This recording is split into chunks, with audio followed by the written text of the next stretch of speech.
The future of traveling, that is the topic on today's Travel Talk with Martin, where we are going to be discussing the future of travel. Can AI help us with getting a better travel experience? And we will dive into, can AI help us before our trip? Can AI help us during our trip? What about after our trip? Can AI help us there? So let's start by diving into the first topic. You might have heard about AIs like Chat GPT and Bing AI, and they are both good, and I will be focusing on them in this episode because that is what you would usually use as the most average traveler. I know some of you out there are good at, AI and all these kind of things, but I'm going for, the lowest bar has to be able to participate, but they will be the framework from which we work out from, because there are many more aspects of it than just using the AI. In the pre-planning phase, for now AI is fairly limited. I can ask it to make a travel itinerary when I go to Copenhagen, and it does that very well. I even made an episode on it. If it's not online by now, it will surely come online shortly, so make sure you have clicked the subscribe and the bell notification icon if you're following on YouTube. And if you're not, then click the link in the description for my YouTube channel and follow there, where I test out Chat GPT in Copenhagen. But Chat GPT can be used, or Bing AI can be used to make a travel itinerary. And as we start to see the development go forth, even better AIs will come forth and say, all right, this is an AI app for travel itinerary. I'm actually also working on that concept with a co-worker of mine, but I will talk more about it when it is ready to be released to the public. For now, Chat GPT is what I use, and I use it for planning out when I'm going on a vacation, when I'm going on a trip. If I'm just going to Copenhagen, I say, all right, what should I see in Copenhagen? I give it a prompt. My favorite prompt is, help me make a travel itinerary. I want to travel to Copenhagen. I want to see things that are lesser known, that a tourist will not normally visit. I want to experience the local culture and the local cuisine. Give me a travel itinerary for 5 days. And it does that very well. It leaves a lot of room left to just go explore, but it gives you some outline for your travels. For example, one time I used it, it gave me an outline where it said, all right, you have to start at this museum in the morning. That's fairly good because there are few people. Then in the afternoon you should go to this museum. It's also fairly good because it's not a well-known museum, so I can take the well-known museum when there are fewer people there. I can take the lesser-known museum when there are, still no people there. And it then gave me, hey, you have to visit the restaurant Noma. I like some personalization there, because the restaurant Noma has around a 3-month waiting list at the time of this recording for booking in a table. So yeah, I was not going to restaurant Noma because I had planned to go there the next day. But as it gets more advanced, it will say, all right, you can eat at this restaurant and I can actually book you a table. It will come to that, I promise you that. And you might actually find it in something like, AI assistants such as Google Assistant, Siri and Alexa. It has so much more potential, not just making your travel itinerary. Bing is actually quite good at this because it can go out to the web, so it can also help you to find the right resources to use. And I have tried out some different AIs. They are not quite there yet, but it's coming. And in the future, I think that we will be able to, apply for visas. When I need to travel in the future, it might be in as little as 1 year from now, I might be able to say to an AI, all right, I want to go to India. For Dane to go to India, I need a visa. It will tell me if I need to show up at the embassy or if I can just apply online. If I can apply online, the AI might be able to do it for me, and then I just have to submit some documents because the AI might not have these documents, but as they get more personalized, it might actually have access to these documents. And with the more personalization, it will also know, all right, your passport is about to expire. Let's order a new one over here because you can order it online. And all these kind of things an AI will be able to help us with. And I will get back to well, even more of what AI can later on, because there is something interesting on the horizon, but stay tuned for that. And if you're thinking, oh, this content is great, how can I support him? Make sure you're subscribed to my channel on YouTube, because that way I can help that grow. When it reaches a certain amount, I can go out there and ask businesses to open their doors a little bit more, so I can get even more into exploring Copenhagen in a better way. But back to how AI can help us before our travels. It can also help us with, well, travel plans, packing. What should you pack? Have you packed it? All these kind of things AI can help us with, because it will then go out to the internet and say, all right, what's the weather like in India? All right, you might be going to Calcutta. Let's say I'm booking a trip to Calcutta, and this is where the pre-planning AI might be good, because, all right, you're going to Calcutta. What is the weather like? The weather is sunny, hot at the time you're there, so you need summer clothing, you need shorts, you need all these kind of things. All right, that's good. And if AI gets more integrated, it might actually know what clothes you have and what needs to be washed, and it will say that. But for now, let's just say it's not that advanced. It knows, yeah, I need this type of clothing. All right, I need this visa. Oh, I need my passport renewed. Oh, that's all right. And then you need some money. You need to order it at the bank. So I'm just sending out an order to the bank, and it will exchange it for me. So I just have to go physically down to the bank and pick up the envelope with the money. And all these kinds of things AI will be able to do. But for now, you can write in a prompt and it will give you the answer. I have actually just used an AI to plan a trip this summer, and I will be getting more into that on my YouTube channel when I travel out there. But for now, I put in the prompt, give me a travel itinerary. I want this, this and that, and I want to visit these 4 places, all within the span of a 2-week period. And I'm on a budget, so I need budget solutions for getting the maximum out of my travels. I try to put it into 4 different AI bots. I actually think some of them are the same, because it came up with roughly the same answer, all 4. So I actually believe the backend is the same on most of them, but it was a fun experiment. So let's move on to during our travel. How can AI help us during our travel? I've just made an episode on that, but let me go over it. And if you want to see a practical application, I will be writing the episode in the comments, so you can click it there and see the full episode on my practical experiment. When I'm out there, I can say, all right, I'm standing at the Copenhagen airport. I need to get into the center of town. How do I get into the center of town? It will then suggest me to take, if I say Copenhagen Central Station, it will suggest that I take the train. If I say Centrum of Town or Center of Copenhagen, it will actually say the metro line. But you can know that it is not up to date, because Chat GPT says Metro 1 and 2, not 3 and 4. It says there's only 2 lines in Copenhagen, but there is 4. That is the flaw of Chat GPT, is that it is not up to date. Whereas Bing is actually up to date. Bing said to me, all right, you can take the metro into Kongens Nytorv, and then you can take the ring line to this and this place, and you can see this and that. So Bing was a lot better in the practical use, but I will make an episode on how Bing can help us compared to ChatGPT later on. But for now, I have the ChatGPT episode.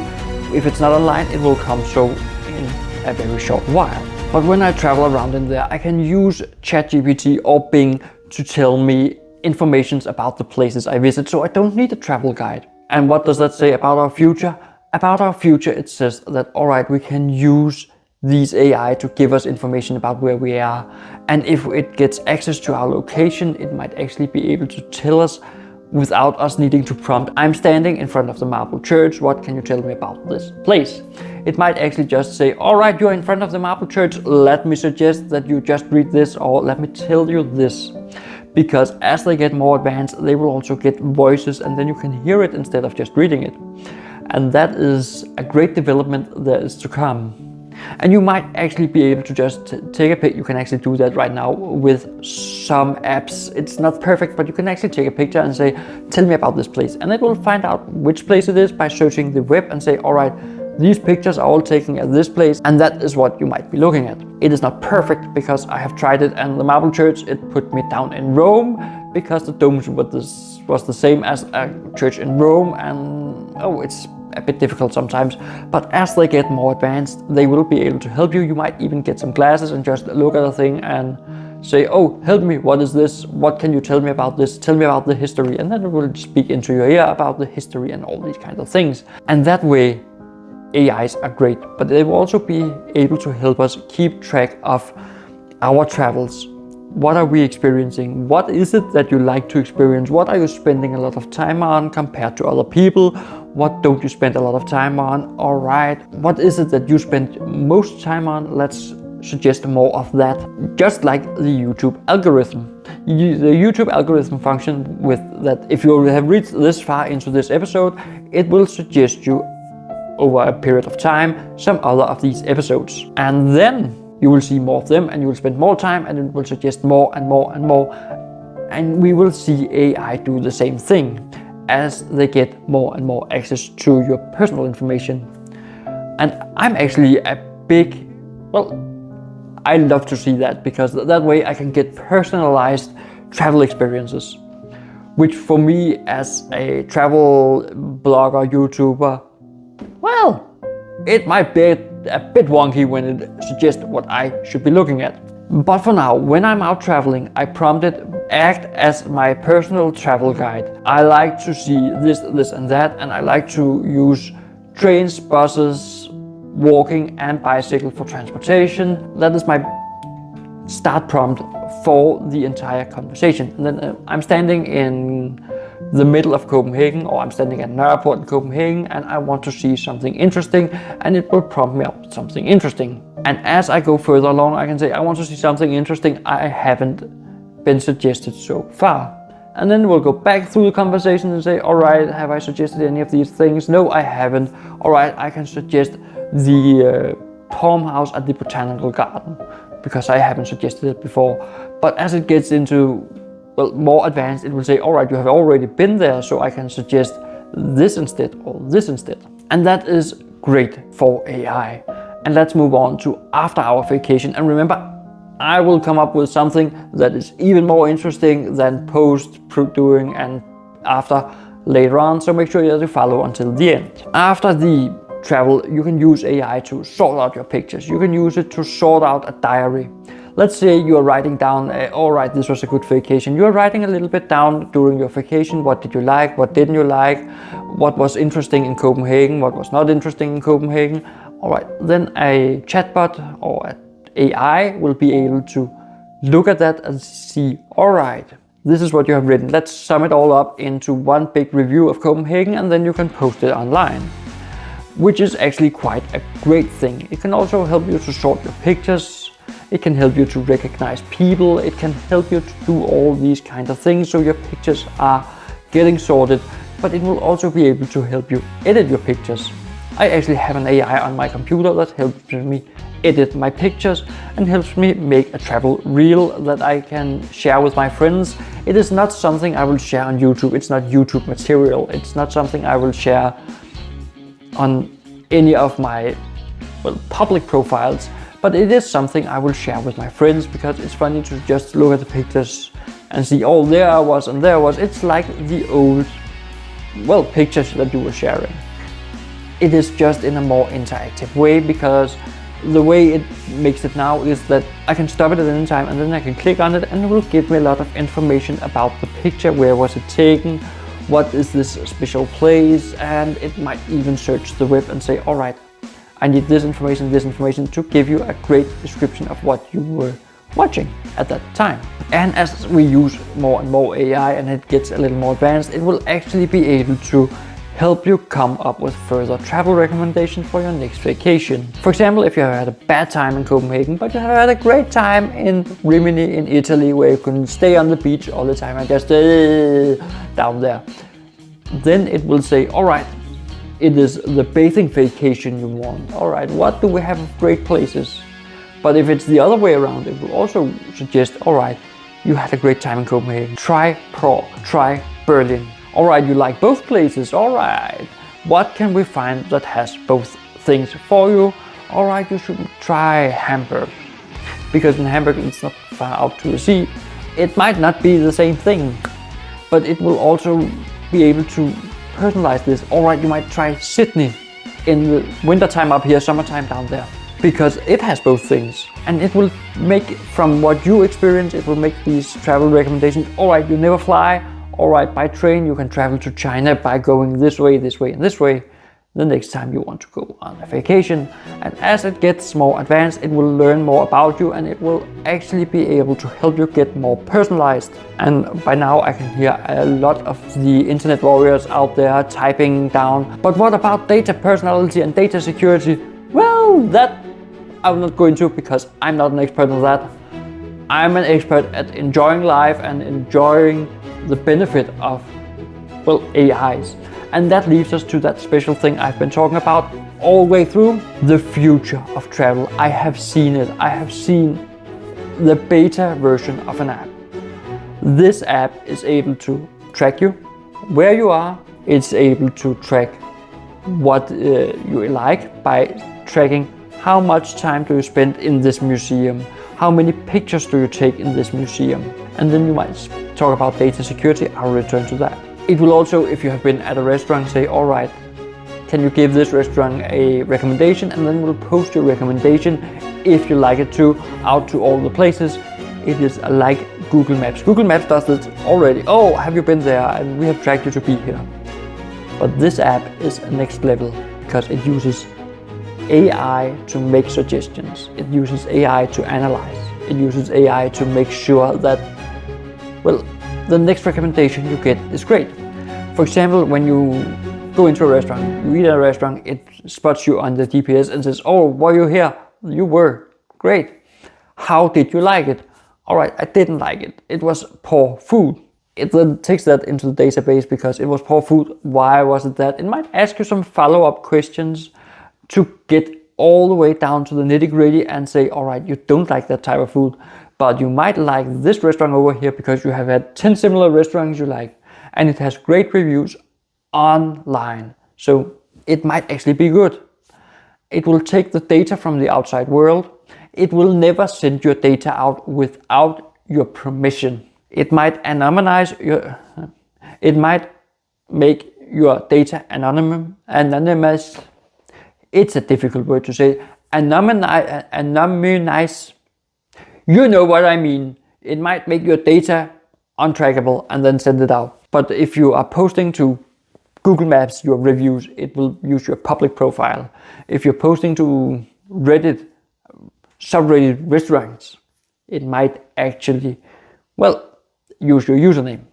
So it will use your usernames where it has access to it, and it will not post to places you don't like. But it will also go out and say, all right, you have written this great review and you're only posting it to Google. Why are you not posting it to this, and this place? Because it will also benefit people there.